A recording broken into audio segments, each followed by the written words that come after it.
Kalian tahu, di Indonesia ternyata ada 3 jenis kutu loncat yang paling terkenal. Tenang, kita bukan mau bahas flora dan fauna. Kita masih membahas tentang dunia perpolitikan di Indonesia. Jadi, kutu loncat pertama, ya, dulu dia ini dari si kuning, ya, nggak tahu entah kenapa tiba-tiba dia masuk ke si biru. Waktu di si kuning dia cuma jadi kader biasa, nggak terlalu mencolok. Begitu di si biru, ya nggak tahu entah karena daya jilatnya itu sangat kencang, ya.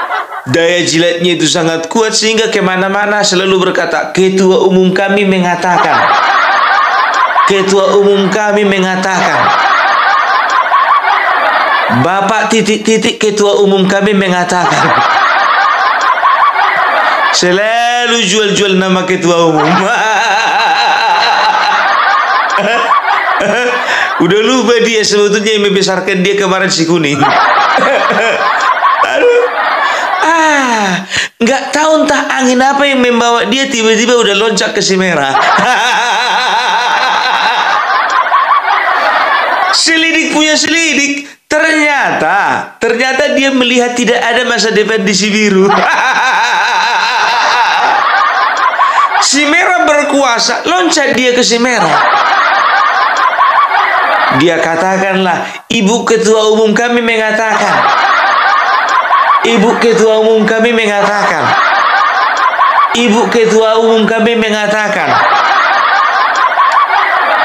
Udah lupa dia sama Bapak Ketua Umumnya yang lama. Mentang-mentang 10 tahun berkuasa, Ibu Ketua Umum kami. Ya, tapi lucunya biar tahu kalian, si biru bikin acara kemarin beberapa waktu yang lalu. Nongol dia.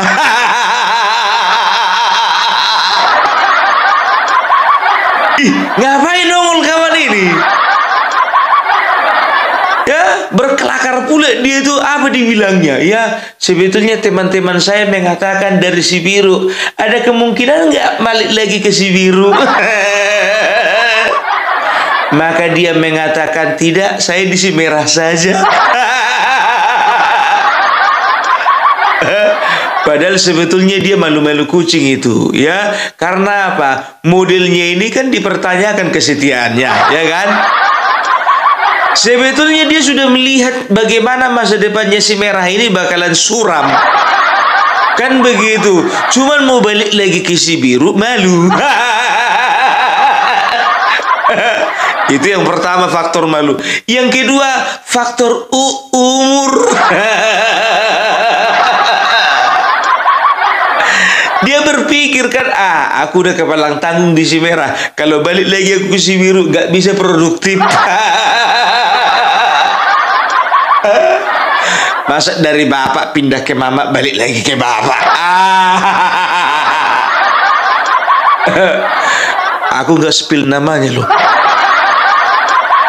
Ya kalau kalian itu berkesimpulan, oh orangnya ini Pung, ya itu kan menurut kalian. Kalau yang paham perpolitikan Indonesia mulai dari tahun 2000-an tahu itu, paham itu. Itu kutu loncat pertama. 2 kali loncat, mau ketiga kali nggak jadi. Kutu loncat kedua. Kutu loncat kedua ini dari si biru loncat dia ke si merah. Iya kan begitu. Kurang paham aku apa alasan dia loncat dari si biru ke si merah. Tapi yang paling kuingat ya dari kawan ini, dulu pernah dia foto-foto selfie-selfie pakai cangcut. Aku mau bilang, bro, kau itu seorang politisi, bukan model majalah Playboy. Politisi itu kalau selfie pakai jas, bukan pakai cangcut. Kalau dari Sumatera Utara nggak kenal kali cangcut. Kolor. Kolornya pun bukan yang model boxer, segitiga. Kalau model boxer masih ada alasan, baru siap berenang. Kan begitu? Kan begitu kan? Ini boxer, apa namanya? Cangcut. Aku kurang paham dan juga nggak kupastikan itu. Cangcutnya itu mereknya Crocodile atau Apple. Karena kalau Crocodile biasanya jantan, kalau yang Apple biasanya betina. Kalau yang sering belanja di pasar paham itu.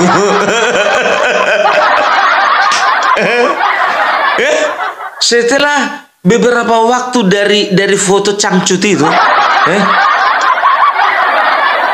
tiba-tiba udah nongol dia si merah. Kemarin sempat dia waktu di Sibiru, ya kan, memuji-muji Bapak Jokowi, memuji-muji pemerintahan, kan begitu, ya kan. Begitu pindah ke Semera, balik menyerang, ya manut sama ketua umum. Dan ku tengok pun juga sekarang, bukannya bilang apa, karirnya pun juga nggak moncer itu di Semera. Waktu di Sibiru dia sempat jadi ketua, jadi dewan, ya kan. Di Semera nggak jadi apa-apa. Jadi ketua DPP pun enggak. Asik aja komentar di media sosial X. Asik aja komentar, kapan Leni jadi juru bicara? Pikirku begitu kan. Itulah kualat kau sama Bapak Ketua Umum kau. Mungkin ini sama kayak yang satu lagi tadi yang pertama aku bilang, ya kan. Dilihatnya lah si merah itu berkuasa kan begitu. Karena dia kan di ujung-ujungnya, ya kan. Melihat kemungkinan bakalan kayaknya capresnya ini menang ini kan begitu kan si merah kan. Nggak taunya loncat dia ke si merah. Nggak taunya nggak jadi apa-apa.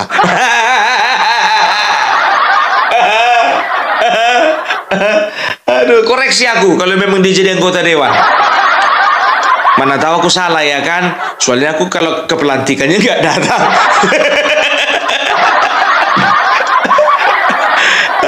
Itu dia. Tapi ngapain dikoreksi? Aku kan nggak sebut nama.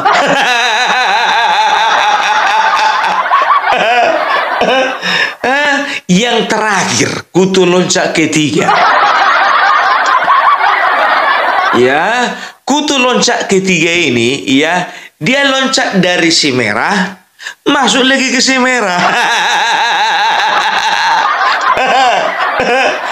Tapi merahnya beda, dari merah cabai ke merah tua.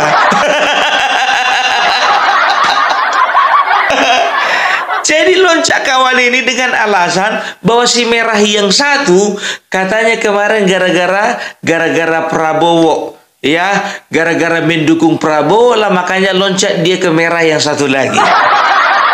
Ditinggalkannya merah cabai, masuk dia ke merah tua.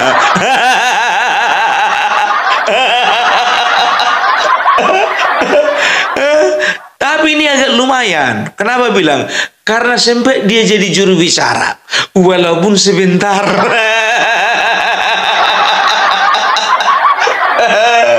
Juru bicara merah tua. Nggak taunya sekjennya merah tua kena perkara lobby dia sama Bapak Prabowo. Ujung-ujungnya apa? Waktu lobby itu nggak bersuara dia. Kemarin waktu dari apa namanya merah yang lama komplain dia gara-gara dekat-dekat sama Prabowo. Di merah yang satu lagi bukan cuma dekat melobi. Diam aja muncungnya itu. Itu dia. Nggak taunya merah tua mau tenggelam. Nggak tahu dia merah mau tenggelam. Tahu dia tetap dia di merah cabai. Kalau sempat dia di merah cabai, jujur aja aku bilang sama kau, udah sempat kau paling nggak jadi dewan penasehat. Ini di merah tua pun juga karir politik pun juga begitu-begitu aja. Bukannya lolos kau jadi dewan.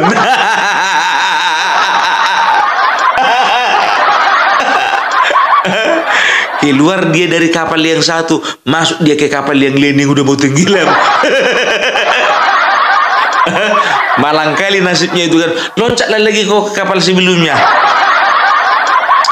Tapi jujur aja, janganlah, nggak usah lah. Kalau loncat kau lagi ke kapal sebelumnya, ke merah cabai lagi, rusak bapak itu merah cabai kau bikin. Iya, jadi merah bata kau bikin nanti. Jadi itulah ya, itulah 3 jenis kutu loncat yang ada di Indonesia.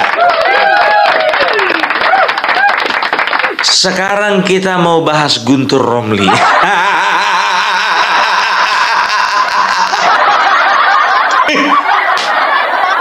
Apa hubungannya Pung sama yang 3 tadi? Nggak tahu. Aku cuma mau bahas Guntur Romli aja. Loh, ada hubungannya sama kutu loncat? Nggak tahu. Aku yang penting nggak ada sebut nama tadi. Suka aku mau bilang kutu loncat, yang penting aku nggak sebut nama.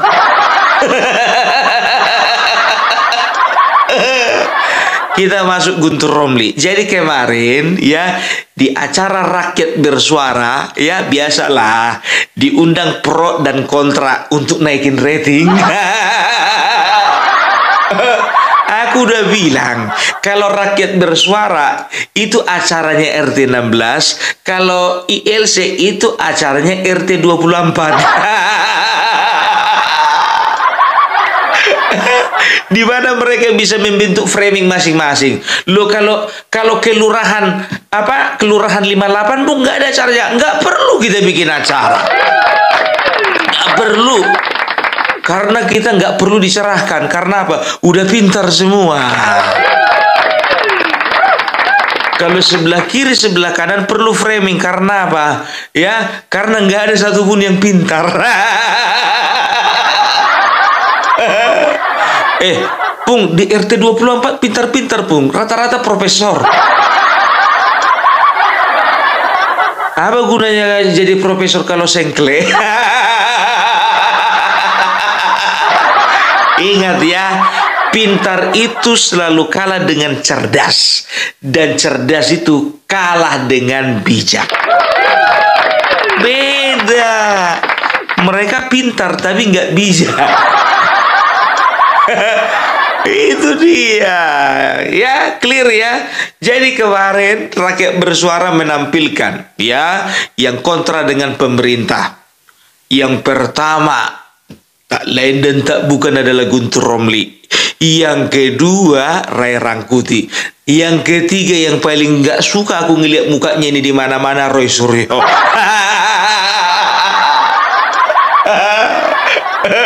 Kita akan bahas dulu satu-satu orang ini. Jadi Guntur Romli ya, kemarin itu dia mengatakan begini. Kalau untuk masalahnya Hasto ya, saya yakin ya, kalau ada seorang hakim MA berinisial Y yang intervensi sehingga Hasto digugurkan pra-peradilannya. Suka kali kalian main inisial-inisial. Utusan tanpa inisial. Kemarin begitu juga kalian parcok-parcok. Begitu juga kalian itu mobilisasi aparat. Semua kalian tuduhkan. Sekarang hakim MA kalian tuduh intervensi masalah Hasto. Siapa kali si Hasto? Pakai inisial Y.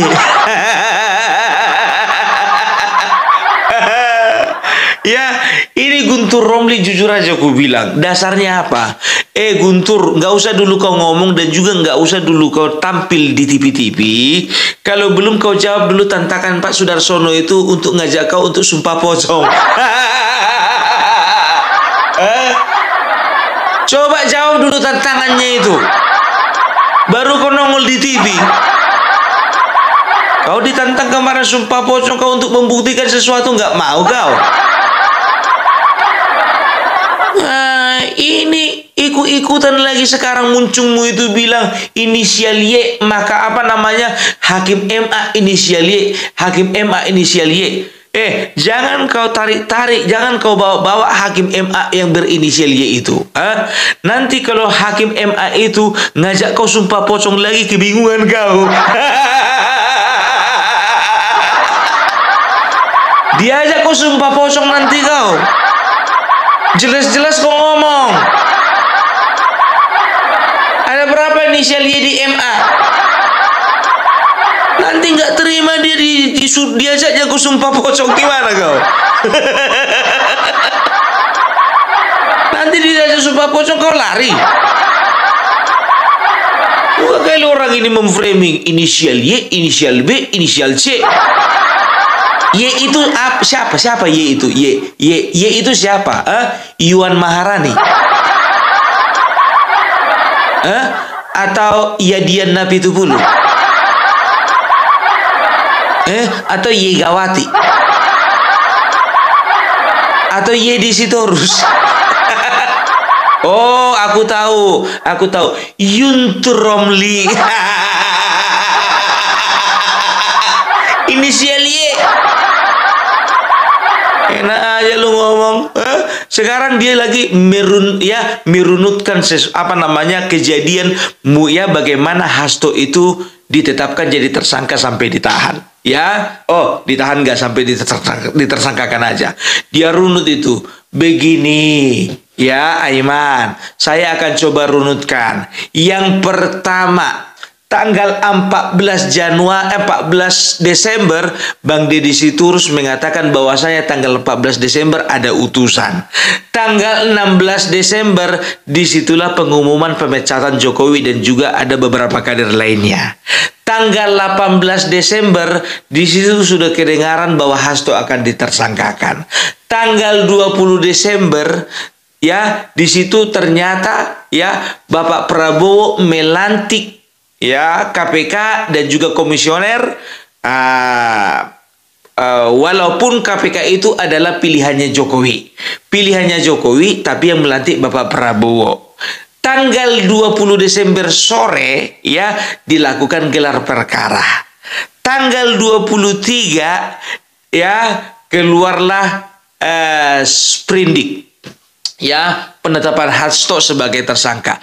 Tanggal 24 pengumuman Hasto sebagai tersangka. Ya kan begitu. Nah, sekarang begini. Kau itu kalau menginformasikan sesuatu sama masyarakat itu lengkap. Kan begitu. Dan juga jangan hoax. Sejak kapan tanggal 20 KPK dilantik sama presiden? Aku sudah baca berbagai informasi. KPK dilantik presiden itu tanggal 16 Desember 2024. Dari situ aja kau sudah mulai mengada-ada. Kebanyakan makan kutu loncak sih kau. Jadi informasimu itu loncak kemana-mana. Pelantikan bukan tanggal 20, tanggal 16. 20 itu sertijab, serah terima jabatan. Jadi kalau kau bilang tanggal 20 dilantik sorenya dilakukan gelar perkara, salah. Karena apa? Dari dilantik itu tanggal 16 ke tanggal 20 itu ada 4 hari Jadi kalau kau bilang kesannya terburu-buru, enggak. Mana terburu-buru namanya kalau 4 hari. Framing terus. Informasimu enggak jelas. Salah-salah. Kemarin begitu juga. Kau bilang apa? Kau bilang perjanjian batu tulis 2019. Batu tulis 2024. Pantaslah kau dipecat jadi juru bicara. Ngomongmu belepotan. Aduh, aku kemarin sempat ketawa biar tahu kalian ya kan. Ku tengok dulu itu kan biasanya kan ada teksnya kan di bawah. Ya, nongol orang lagi ngomong di bawahnya teks contohnya Ketua Umum PDIP, Sekjen PDIP kan begitu. Kemarin ini penasaran aku. Ku tengok le dulu ya. Mana tahu ada itu tulis di situ juru bicara juru bicara PDIP kan begitu. Rupanya udah nggak ada lagi. Ditulis di situ cuman politisi PDIP. Udah gak juru bicara lagi dia. Sama kayak si Aryo Seno. Nampaknya aja pintar dari luar. Pin-pin bo, pintar-pintar bodoh. Belepotan kawan ini ngomong. Ya, jangan kau framing seperti itu. Itu kan berarti ada niatmu memframing, sengaja kau kau rubah-rubah tanggalnya itu. Pelantikan 16 Desember 2024. 2024 Desember. Itu satu hari atau bersamaan dengan diumumkannya orang-orang yang dipecat PDIP. Udah. Itu pelantikan. Orang lagi sibuk pelantikan di Istana Negara, kalian sibuk mecat-mecat.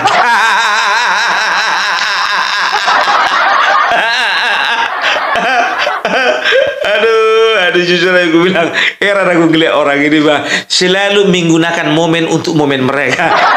Tahu kan? Menggunakan momen orang lain untuk momen mereka. Ada momen di Istana Negara lagi pelantikan ketua KPK kan begitu.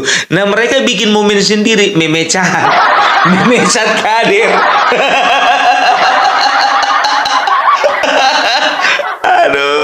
aduh, tingkah laku orang ini bikin sakit perut betul. Ku bilang sama kalian, tingkah laku Opung Parbela ini memang bikin kalian sakit perut. Tapi tingkah mereka itu lebih bikin sakit perut bagiku.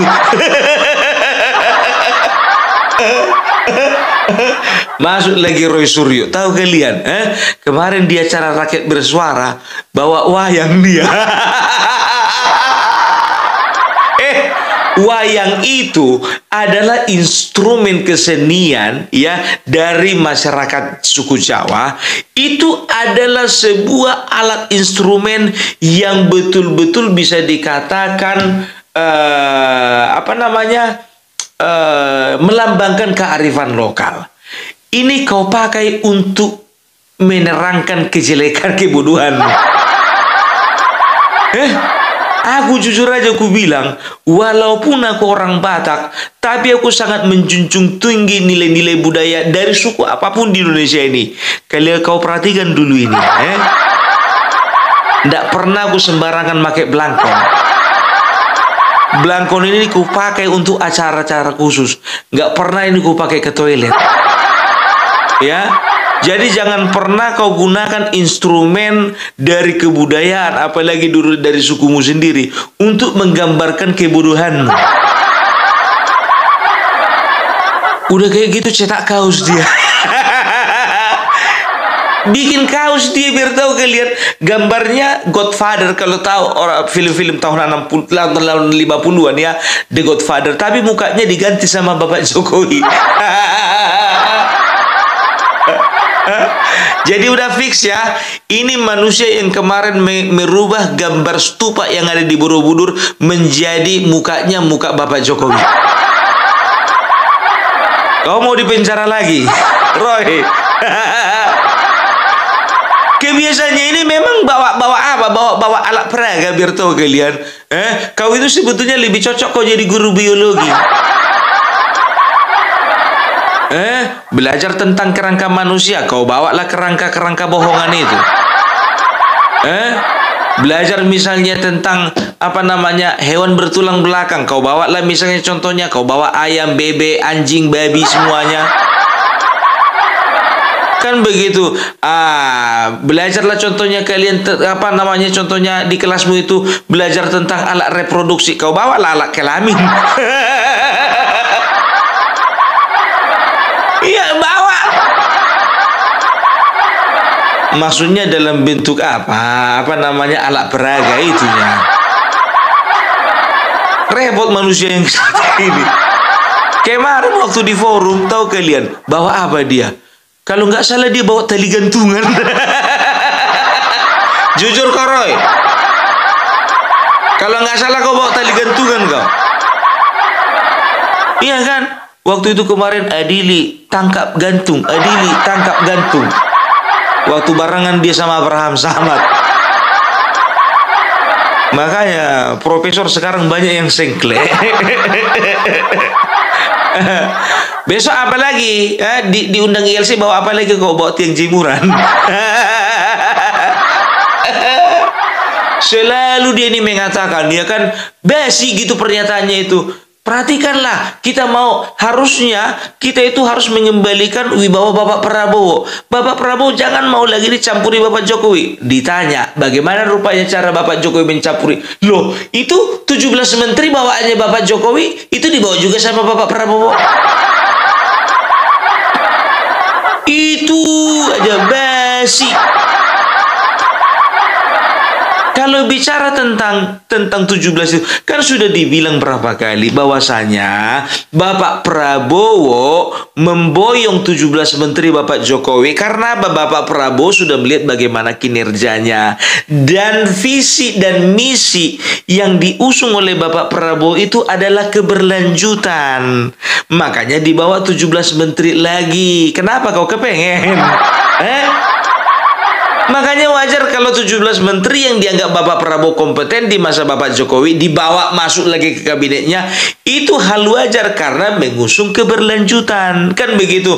Lain halnya kalau Bapak Prabowo ngambil kau Roy Suryo, Refli Harun, Rocky Gerung, ya kan? Setelah itu Din Samsudin, setelah itu Abraham Samad, setelah itu Faisal Assegaf, setelah itu Dr. Tifa. Bukan keberlanjutan yang ada, kehancuran.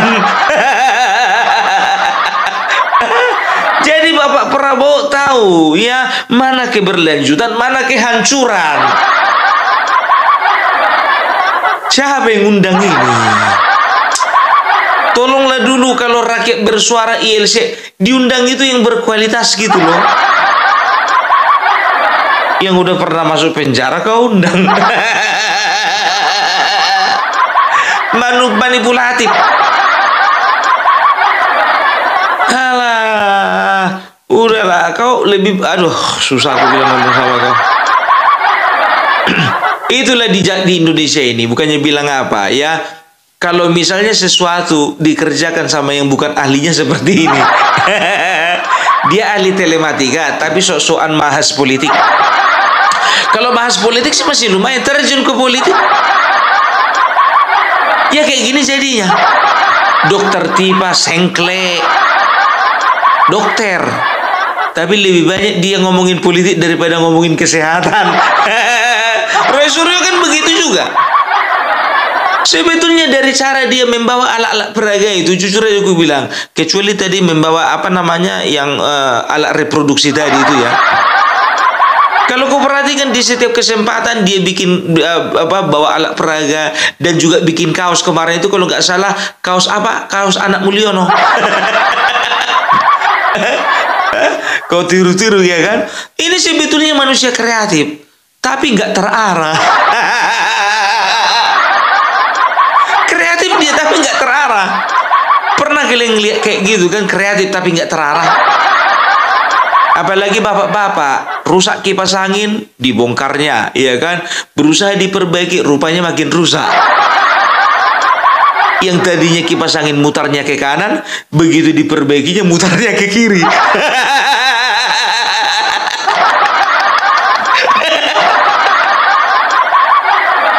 Kayak gitulah ini. Setiap omongannya nggak ada yang memperbaiki, merusak semua. Rangkuti gitu juga. Udahlah kalau bicara soal PDIP ya jujur aja aku bilang ya, itu Ibu Puan Maharani sudah ketok palu tuh untuk RUU untuk undang-undang revisi undang-undang TNI ya, itu sudah disahkan menjadi undang-undang TNI. Jadi selamat ya untuk bapak-bapak yang terhormat dan juga saudara-saudara Opung Parbelak yang ada di ketentaraan, yang ada di TNI, baik tentara di Angkatan Laut, Angkatan Udara, Angkatan Darat ya. Selamat ya sudah diketok palu untuk Undang-Undang TNI. Yang bikin aku senang itu bukan pasal 47. Kalau pasal 47 mengenai ya penempatan pos-pos jabatan sipil dari 10 menjadi 16 ya, kalau itu sudah biasa karena dari tahun 2004 pun keluar Undang-Undang 34 nomor 2004 itu sudah ada, itu hanya penambahan. Yang bikin aku senang itu adalah masa jabatan dari prajurit semakin ditambah. Itu yang bikin aku senang. Ya, itu artinya apa? Negara memikirkan kesejahteraan daripada prajuritnya. Itu dia. Bayangkan kalian, Tamtama Bintara dari 53 tahun, pensiunnya menjadi 58 tahun. Ada perpanjangan 5 tahun. Kan begitu. Untuk perwira dari 58 tahun menjadi 60 tahun. Selamat. Respect untuk semua prajurit yang ada di Indonesia. Gitu ya. Mudah-mudahan dengan penambahan waktu pensiun ini ya tidak ada lagi alasan kekurangan gaji sehingga melakukan judi sabu ayam. oknum loh ya. Kalau bicara tentang judi, kejahatan-kejahatan ya semua itu yang melakukan oknum. DPR kan begitu juga, iya kan? Yang melakukan korupsi oknum. Tapi banyak. Itu namanya oknum berjamaah. Ya, jadi menyenggol sedikit masalah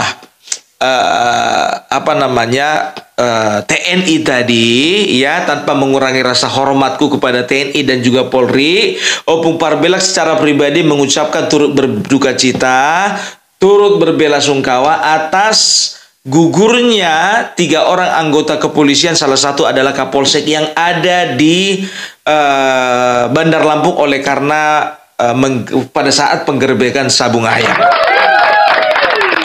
Di luaran sana ada rumor ya mengatakan bahwasanya gara-gara kurang jatah lah apa segala macam. Ingat, sebelum bisa dibuktikan di pengadilan, di persidangan, tidak ada hak kita untuk menyebarkan berita-berita hoax. Tidak boleh. Ya, dan juga ini ada yang berusaha ya, hati-hati ya, ada pihak-pihak yang berusaha untuk memecah belah TNI dan Polri ya. Bagaimanapun ceritanya, kita sebagai rakyat Indonesia wajib ya untuk mensupport mereka, mendoakan mereka supaya mereka boleh menjadi ya lembaga aparat penegak hukum yang lebih baik lagi dan lebih profesional lagi. Kayak pidato kepala daerah kok, Bung. Doakan kalian lagi latihan ini.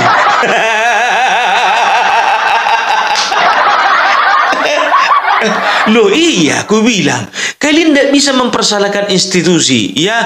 Yang kemarin polisi tembak polisi, mau kalian kesalahkan institusinya? Kan enggak, kan begitu. TNI begitu juga. Kalau ada oknum kemarin itu yang nembak pemilik rental mobil, mau kalian celah juga institusinya? Nggak boleh. Gimana pun juga kita dukung mereka, sama seperti kita mendukung DPR. Walaupun DPR sampai sekarang belum mengesahkan rancangan undang-undang perampasan aset. Tetap kita dukung, kita doakan supaya hati dan pikiran mereka tergerak, supaya rancangan undang-undang perampasan aset itu boleh disahkan menjadi undang-undang. Kan begitu, kalau belum disahkan juga berarti doa kita kurang kencang. Ini pesan juga ini ya, ini pesan titipan dari teman-teman semuanya Opung Parbelak kepada anggota dewan yang terhormat, terutama lagi dari fraksi PDIP. Tolong, karena kalian ketuanya. Kami bertanya, kapan Bu disahkan itu rancangan undang-undang perampasan aset menjadi undang-undang?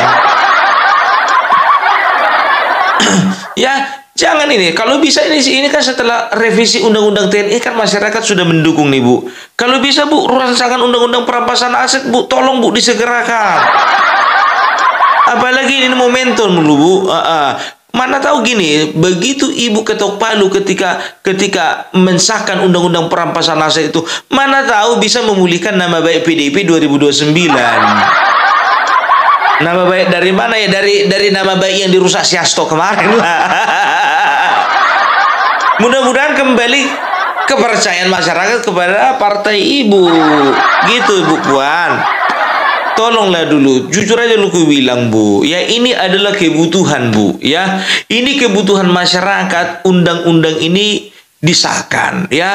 Tapi kalau aku sih agak pesimis karena apa? Bagi kita ini kebutuhan, bagi kita ini keinginan. Tapi bagi mereka ini awal kehancuran. Karena dari 2014 sudah berusaha mereka melemahkan KPK. Tapi dibilanglah Bapak Jokowi. Ternyata dari ahli politik sendiri dan juga praktisi hukum dan juga orang-orang yang terlibat seperti Novel Baswedan, Yudi Purnomo dan juga ada beberapa orang mantan penyidik KPK, mereka menyaksikan sendiri bagaimana DPR memang berusaha melemahkan KPK. Sehingga terjadilah revisi undang-undang KPK. Bukan cuma itu, ikut ketua yang mereka pilih pun juga ya ikut melemahkan KPK.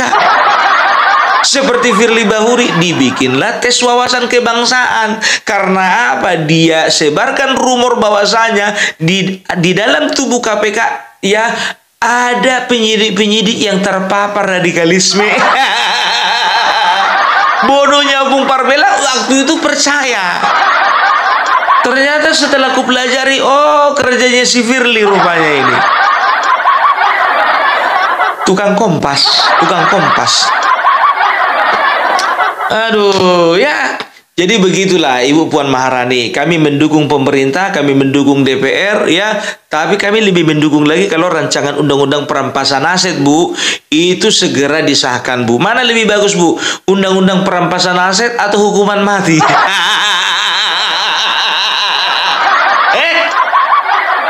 Lebih bagus undang-undang perampasan aset kan? Kalau aku jadi dewan, biarlah aku bersuara. Hukuman mati 1 miliar, udah langsung hukuman mati. Masih manusiawi, Bu, hukum di Indonesia ini.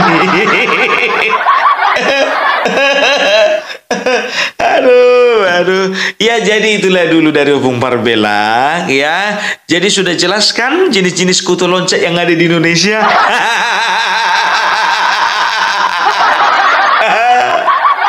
Baru ini Opung Parbela membahas flora dan fauna.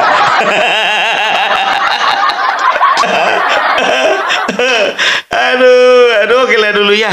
Salam Parbela, salam NKRI, harga mati. Selamat berpuasa bagi yang menjalankan ibadah puasa.